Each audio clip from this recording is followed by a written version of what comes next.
fantastic for being here. You might be able to tell I've lost my voice a little bit, but I just wanted to express to you the power of what you guys have brought here. We had a poll that we put on our website of which celebrity would you like to see at ComicCon FanX. And what did you guys say? Nathan Fillion! Number one, Nathan Fillion. And that was your power that helped make that happen. So I want to thank you, and we are so excited that we're able to be a part of making this connection happen. So before we bring out Nathan, we have a small video we're going to run, and then we'll bring out our guest. Thank you.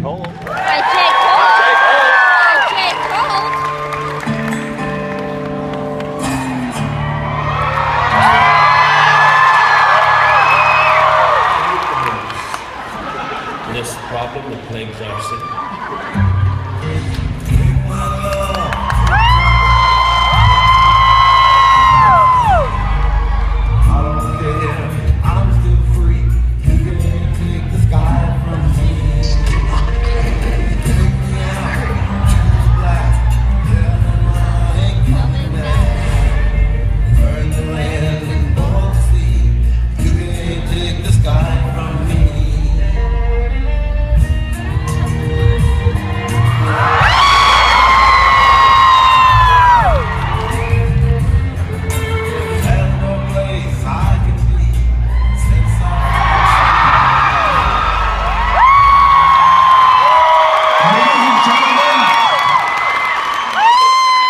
Welcome Nathan Fillion.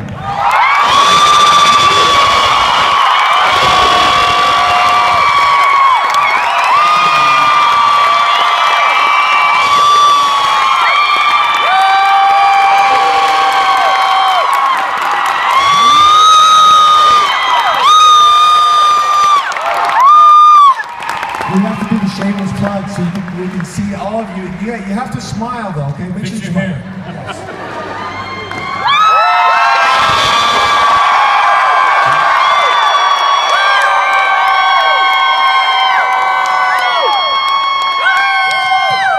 Thank you for bearing with us. Hello, Salt Lake City.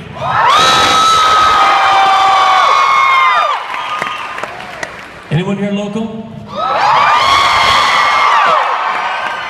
Anyone from out of town? Me too. Brian? Brian Weiser? Where are you, Brian? Brian Weiser? Where? Hi, Brian. Your parents here? Hi Weisers. Everybody, remember that Done the Impossible? We can thank Brian.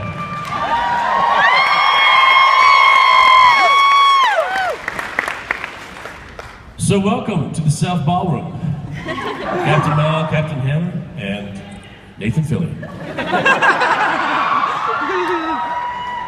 This is my favorite part of the conventions because I get to talk to you and share this intimate personal moment and find out what exactly your burning desire questions are. There's something inside you want to know. Something that maybe can't be Googled. I love that when I get on Twitter. When's the new season of Castle gonna start? I don't know. I go to work and I do my thing, and other people, that's not my job. Google. Some things can't be Googled. Salt Lake City and visitors. Some things you need to get from the source.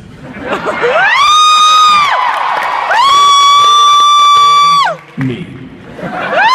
So we got microphones. Do you want to start over here? Do some questions? Dr. Strange? Yeah. Nicely done. Captain, I was wondering, as someone who's teased about it a lot as a kid, have you ever played Dungeons and Dragons? And if you were, say, invited by, I don't know, Will Wheaton to play a board game with him, would you do it?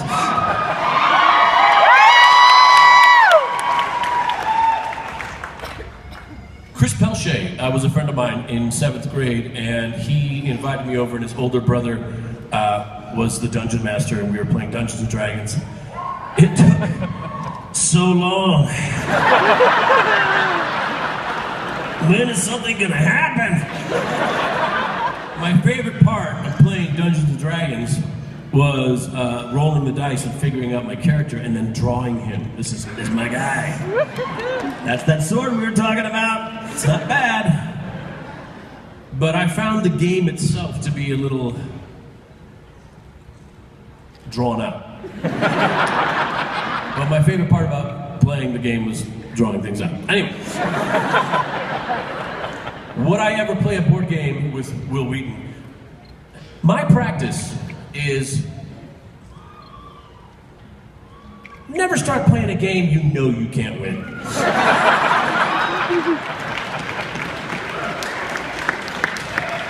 And I don't care what you think when you look at Will Wheaton, but that kid's smart.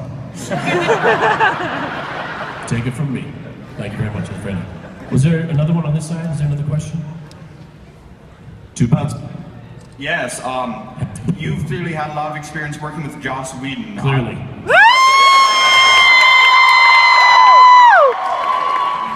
I was wondering what it was like working with him as opposed to other directors, and any special things about working with Joss Whedon. First of all, I don't care who you are. Someone's going to ask you a question, and you go, "Oh, yeah, I don't know. Maybe we can do it like this." Never Joss Whedon. Joss Whedon has it all planned out. The lights, the time of day, the hair, the clothes, the music, the pace, the camera angle. Exactly. He knows before it starts. Also, he has a very pleasant way of, and it's an art. Everybody has an idea. Joss has a very pleasant way of saying no when your idea sucks. I come up with a lot of ideas. 98% of which are terrible. Joss will say something along the lines of, "Yeah," or and then say something brilliant, and you go, "Oh, yeah. Yeah, that'd be good." Or he'll say, "That's an amazing idea." No, wait, the other thing. He has a way of when it's really necessary that he says no. He has a way of saying no that doesn't make you feel like an asshole. Is there anybody under the age of 18 here, 16?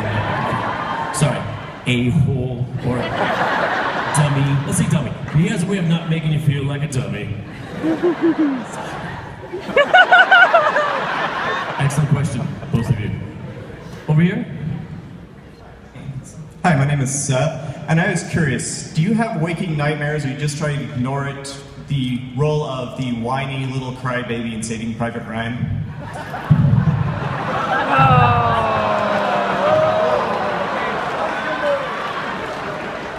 I just recently did a benefit, the Geffen Theater in Los Angeles did a benefit honoring a fellow from Walt Disney, Alan Horn, and Steve Martin. It was a lot of big, I didn't know, but there was a lot of big major Hollywood players in the audience, and they said, "Hey, would you come down? There's going to be a bunch of actors, and they're going to just tell a story about backstage or behind the scenes." And I said, "Sure, sounds great." And I wrote this story about my experience on Saving Private Ryan, which was my very first film. I was 25 years old. I had no idea what I was doing. I'd never been to London. I'd never been to Europe, to the UK. I'd never been across the ocean like that. It was a lot of firsts. I was very excited. And then I met a man named Dale Dye. And this story I told was a horrifying story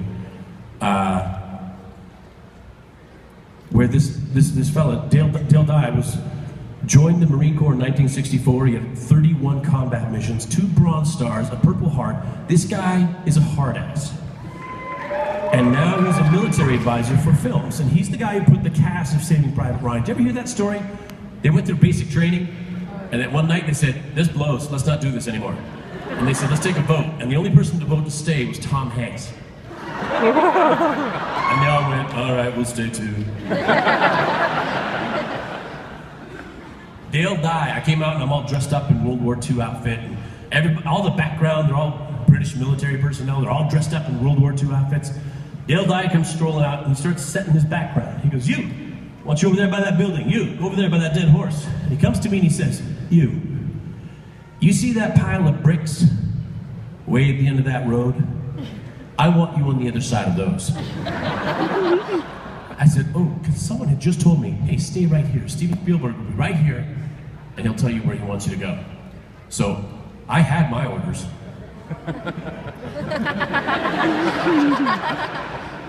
So he says, yeah, I want you on the other side of those. And he turns around and said, I gotta stay here. He stops.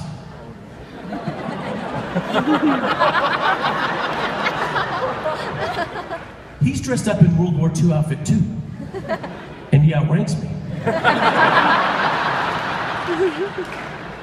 Everybody who was there, all these guys I'd met that morning, and they're all nice fellas and really cool, they all go like this.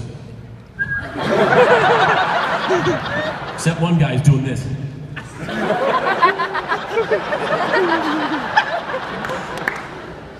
This guy got in my face. Maybe you don't understand. I say what to do, and you do it. Over there. All I had to do was say, look, simple misunderstanding. I'm not background. I'm in the next scene. They told me to wait here with Steven Spielberg. And all I said was, look, stand right here.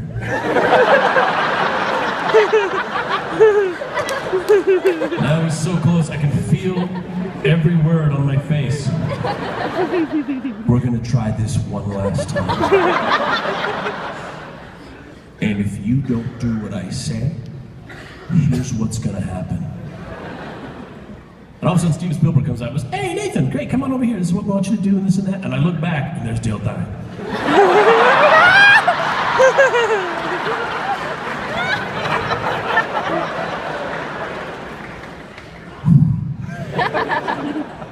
I shit my pants. Pooped.